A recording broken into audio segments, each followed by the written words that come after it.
What I want to do in this video is show you a very cool video and then pose a question. But I want to make sure that the video, everything's up and up on in terms of the copyright laws. So the video I'm going to show you is from a show called The Fifth Gear that appears on Channel 5, I believe, in the United Kingdom.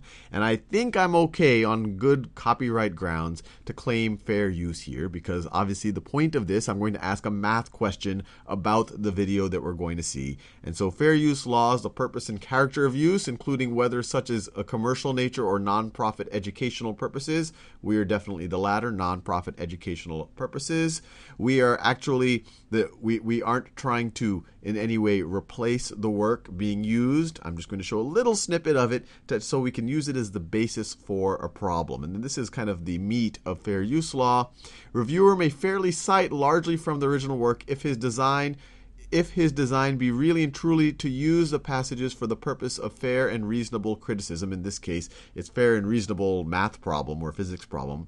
On the other hand, it is as clear that if he thus cites the most important parts of the work with the view not to criticize but to supersede the use of the original work and substitute the review for it, such a use will be deemed in law a piracy. So in no way do I want to supersede it. You should go look it up. You should watch the show. This is not good enough. I don't even have the sound on, and it's going to be a little small little window here where I'm just going to show this really the part where they actually do a loop-de-loop. Now with that out of the way, this is where you can find more information about Fifth Gear, which is on Channel 5. Now let me actually show you the video. And I'm going to have the sound down. And so this is the video right over here.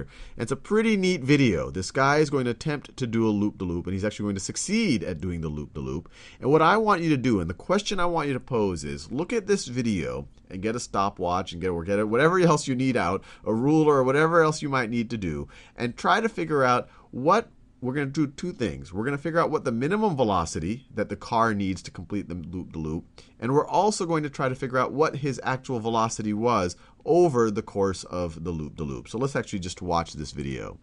So there he goes. He's starting. He's accelerating to it. Looks like he's just crossed he's pushing almost 40 miles an hour.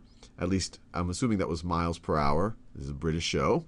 And then he hits the loop-de-loop, and then he finishes it, and he's done.